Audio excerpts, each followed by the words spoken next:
주말이었기 때문에 중요 경제지표 발표가 없었죠. 그래서 이제 뭐 오늘은 경제지표 말고 코로나하고 그 다음에 대선 관련된 얘기를 좀 해달라고 댓글을 다신 분이 있으셔가지고, 제가 정치 전문가는 아니기 때문에 여기저기 들은 뉴스 보도 관련돼서 종합해서 잠깐만 거론하도록 하겠습니다. 일단 코로나의 영국 유럽 쪽, 이게 유럽 CDC 데이터입니다. 데이터를 보시면 이제 급격히 감소했다가 다시 반등하면서 뭔가 상황이 유지되는 것 같더니 다시 이제 밑으로 내려오고 있거든요. 그래서 그 11월 초에 급등하는 요 시기에 만들었던 전국적 봉쇄, 그러니까 11월 달 내내 이제 뭐 영국이라든가 독일이라든가 프랑스라든가 이런 쪽에서 이제 봉쇄를 시작했는데 효과가 있는 것 같기는 해요. 일정 부분에 대해서는. 그런데 이건 이제 그 월드오미터 데이터인데 영국이죠. 영국이 보시면 19,000 대긴 하지만 아직 2만 대입니다. 독일 같은 경우는 이게 추세가 내려가고 있는가라고 하는 물음표를 찍게 만드는 게 올라갔다 내려왔다 올라갔다 내려왔다를 반복하고 있는데, 이 끝에 있는 정점이 아직 쉽사리 내려오고 있질 않거든요. 프랑스 같은 경우는 이제 내려오다가 다시 프랑스가 가장 좋은 패턴대로 움직이고 있네요. 다만 이제 앞에 보시면 여기도 거의 2만 대 육박해 있고, 독일도 보시면 2만 대 왔다 갔다 하고 있죠. 프랑스도 굉장히 많이 준 것 같은데 보시면 17,000, 그러니까 만 후반대 있어요. 그 다음에 이탈리아는 가장 심각합니다. 지금 3만 대 중후반에서 움직이고 있고요. 스페인 같은 경우는 잡는 것 같다가 다시 위로 최근 튄 상태입니다. 사실 제일 심각한 데는 이 러시아거든요. 러시아는 이 급격하긴 하지만 여기는 추세가 2만 대밖에 안 됩니다. 사실 유럽하고 비슷한 수준이긴 한데 이제 다른 지역들하고, 그런데 추세가 잡히지 않고 계속 올라가고 있다는 게 문제점이죠. 그래서 이제 어제 영국이 코로나 봉쇄를 다음 달 예정대로 해제하겠다라고 얘기가 나오고 있는데, 다른 지역들 뭐 프랑스라든가 뭐 독일이라든가 이런 쪽들도 요번 달 혹은 내달 초까지 된 봉쇄가 점진적으로 그 봉쇄 조치를 완화할 수 있는 발표를 하겠다라고 하는 보도들이 나오고 있는데, 전면 봉쇄에서 단계별 봉쇄로 넘어간다는 얘기입니다. 그러니까 확 푸는 게 아니고 상대적으로 약간 덜한 걸로 푼다는 개념이기 때문에 그러니까 봉쇄 이전으로 돌아간다 이런 개념은 아니거든요. 이제 상황 추이를 지켜보고 액션을 취하겠다 이런 뜻으로 넘어간 거죠. 주식시장에 그 정도로 주식시장이 환호할 것 같지는 않습니다. 제 생각에는 주식시장도 상황을 좀 더 지켜볼 거라고 생각을 하고 있고요.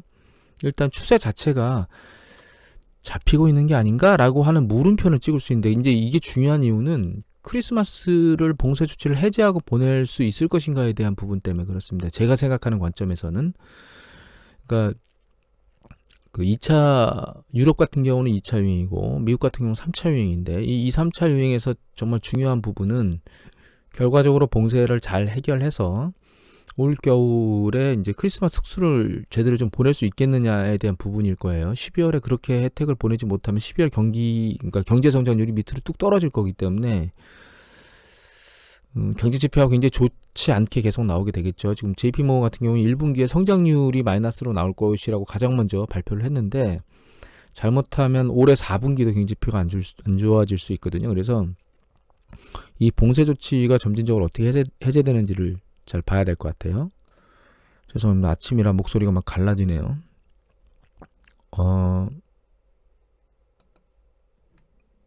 이것도 월드오미터 데이터인데 계속 나오는 내용 중에서 그 일본이 확진자 수가 증가 추세가 늘어나고 있는 걸로 보이죠. 일본이 제대로 그 환자 검진을 하는지도 사실 궁금합니다, 개인적으로. 그런데 이제 굉장히 많이 늘어나긴 했는데 봉쇄 조치나 강화나 이런 걸 안 하고 있는데, 그렇게 계속 버틸 수 있을지는 상황을 지켜봐야 될 것 같습니다. 다른 쪽처럼 이렇게 급격하게 늘어난 다음에야 봉쇄 조치를 하겠죠, 일본도. 미국 같은 경우에는 이제 20만 가까이 올라갔다가 19만 5천이라고 발표하는데, CDC 데이터는 19만 2천까지 올라갔었습니다. 그게 이제 여기 보면 이제 18만 대 위에서 계속 놀고 있고요. 7일 이동 평균선은 계속 올라오고 있습니다. 확진자 수. 좀 주의 깊게 볼 만한 거는 이건데요. 최근 보시면 그 진단율, 확진율이 10%대에서 9%대로 떨어졌습니다. 그러니까 그 결과적으로는 그 검진하는 사람 중에서 확진된 사람의 퍼센테이지가 낮아지고 있다는 부분이면, 이게 정점을 한번 친 게 아닌가라고 하는 생각을 해볼 수는 있습니다. 다만 요번에 추수감사절 때 주요 그 전파자로 지금 지목되고 있는 게 대학생들입니다. 그래서 이제 집에서 떨어져서 대학교 인근에서 거주하고 있던 대학생들이 추수감사절 때 집으로 가면서 지금 가장 심각한 게 전 세계적으로 무증상 감염 전파자들이죠. 젊은 사람들인데 그 대학생들이 다 그런 쪽에 속한 사람들이니까 전역으로 또 퍼지면서 그게 이제 또 다른 어떤 전파의 고리의 역할을 할 수도 있기 때문에 실제로 이 추세가 계속 내려갈 수 있을 것이지에 대한 부분은 추수감사절이 지난 다음에나 효과를 그러니까 확인을 해야 될 것 같고, 그러면 추수감사절이 이번 주 목요일이니까 다음 주 그러니까 12월 초가 돼서야 사실 이렇게 진정되는지를 확인할 수 있을 것 같아요. 추세가. 그리고 입원자 수는 8만 대까지 올라갔습니다. 지금 8만 3천인데 이 속도라면 11월 말 12월 초에 10만에 육박할 수 있을 것 같습니다. 지금 여기 6만 대에서 7만 대 올라가는데 하나, 둘, 셋, 넷, 다섯, 여섯, 6일 걸렸거든요. 7만에서 8만 대 올라가는데 하나, 둘, 셋, 넷, 다섯, 5일 걸렸거든요. 요 추세면 11월 말, 12월 초쯤 되면 10만까지도 갈 수 있을 것 같습니다. 상황이. 제가 이제 제일 궁금하게만 생각하는 건 사실 중국하고 러시아입니다. 왜냐하면 중국하고 러시아가 대규모로 그 사람들한테 접종을 시켰거든요. 접종을 시켰는데 효과에 대한 얘기가 없어요.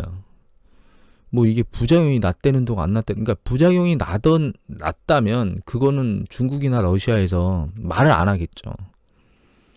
근데 효과가 있다면 대대적인 뭔가 액션이 나올 건데 효과가 있다 없다라는 얘기에 대해서 아직 뉴스 보도들이 안 나오고 있는데 서방 국가에서 보도를 안 하고 있는 건지 중국 보도들이 나오는 것들을 옮기질 않고 있는 건지 사실 잘 모르겠습니다. 그 보도들을 제가 못 보고 있거든요. 그리고 이렇게 러시아 같은 경우 특히 이렇게 효과가 있으면 빨리빨리 생산해가지고 그 주요 지역에다가 백신을 투여해야 되는데 그게 안 되고 있는 건지 증가 추세가 계속 유지되고 있잖아요.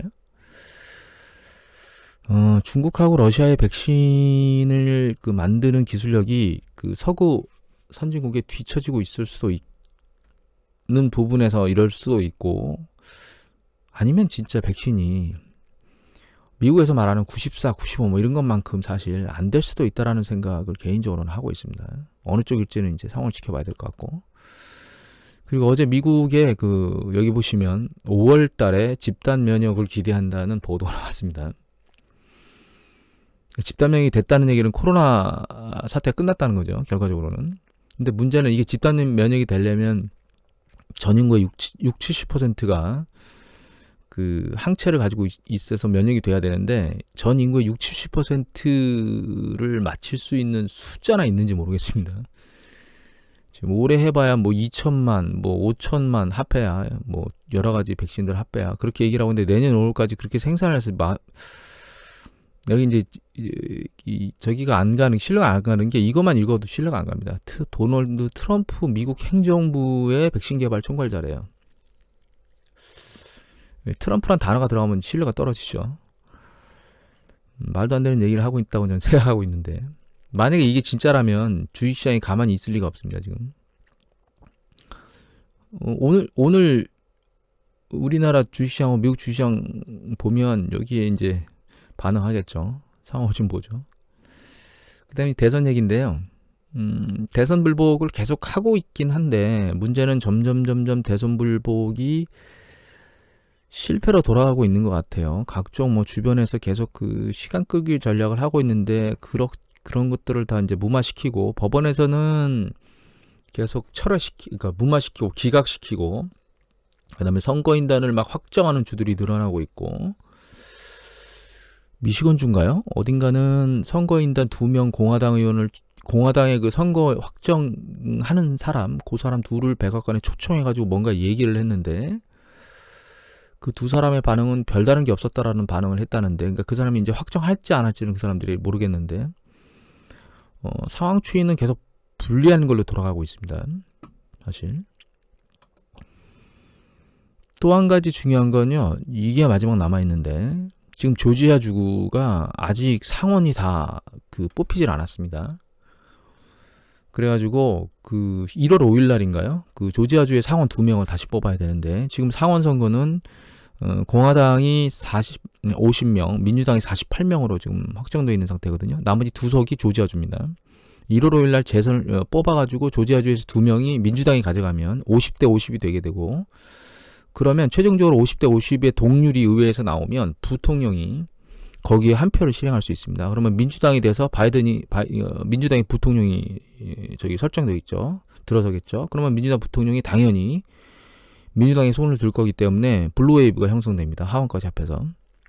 그래서 사실은 이 그 조지아 상원 2가지가 아주 중요한 결선 지표인데, 그것 때문에 이제 공화당 의원들이 그 트럼프가 계속 소송을 하거나 이런 것들에 대해서 무조건 잘못된 행위라고 얘기를 하지 못한다는 보도들이 이전에 나왔었어요.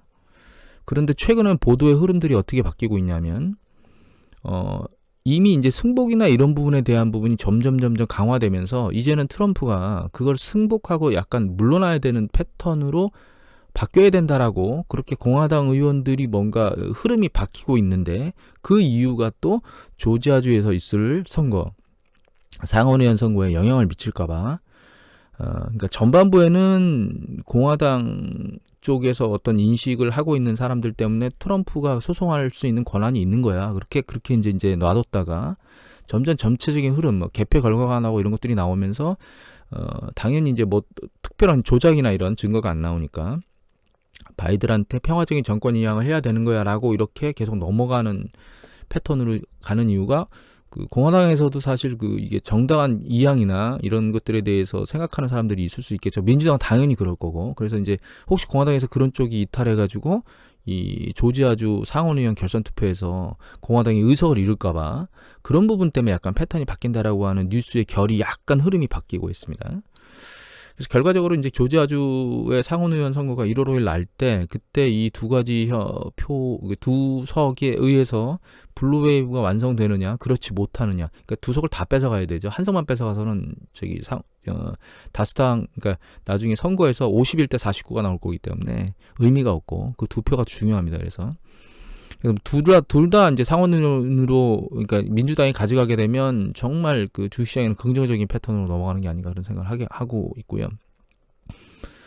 마지막으로 지금 미 대선에 중요한 게 미국 대통령을 하원에서 투표할 수 있다는 겁니다. 이거 상세한 내용을 읽어보시고 싶으면 이 voakorea.com 여기에 이제 미 대선 개표의 승패 안 나면 어떻게, 이 그 기사를 읽어보시면 됩니다. 근데 사실 이 기사 내용 이전에 제가 김어준의 뉴스공장을 아침에 듣는데 거기에서 나오는 거 모든 걸 믿지는 않습니다. 하지만 그 주류 그 뉴스 보도에서 이렇게 거론하지 않는 굉장히 그러니까 부분적인 명석한 해석이라고 해야 될까요? 하여튼 그 김어준 씨를 이렇게 떠올리는 거 아니에요. 떠받치는 거 아니에요. 절대 오해하지 마시고. 그러니까 전혀 시각을 가지고 있지 않은데도 불구하고 이미 오래전부터 이 부분에 대해서 얘기를 계속 거론했었기 때문에 그 부분에 대해서는 이제 내용을 잘 알고 있는데, 결과적으로 미 하원에서 그러니까 하원들이, 그러니까 대통령을 선거하는 선거인단들이 대통령을 투표하는 게 12월 14일입니다.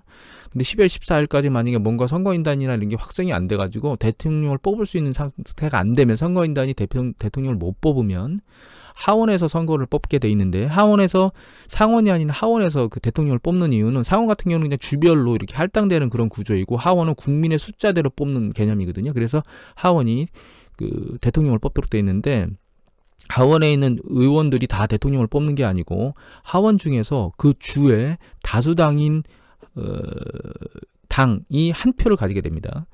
근데 지금 현재 시스템은 그 각 주의 다수당은 공화당이 더 많아요. 26대 23인가?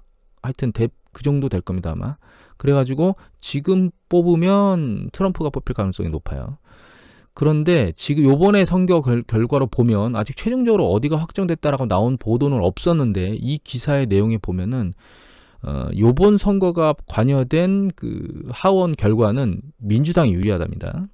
아직 그걸 제가 다른 쪽에서는 기사를 못 봤는데 여기 기사에서 봤습니다. 민주당이 유리해서 하원에서 그 민주당이 유리한 쪽에서 뽑으면 이제 바이든의 손을 들게 되는 거죠. 근데 그 기준이 언제냐면 내년 1월 달에 넘어가서 하는 거예요. 그러니까 1월 5일인가가 그 의석들이 전부 다 이제 내년 이 선거 결과가 반영돼서 바뀌는 시기인데, 그 시기 이후에 하원에서 뽑으면 바이든이 뽑힐 가능성이 높고, 그 이전에 뽑으면 그 공화당에서 뽑히는 트럼프가 뽑힐 게 유리하다는 거죠. 다만 이런 얘기를 하는 분들도 있습니다. 전문가들 중에.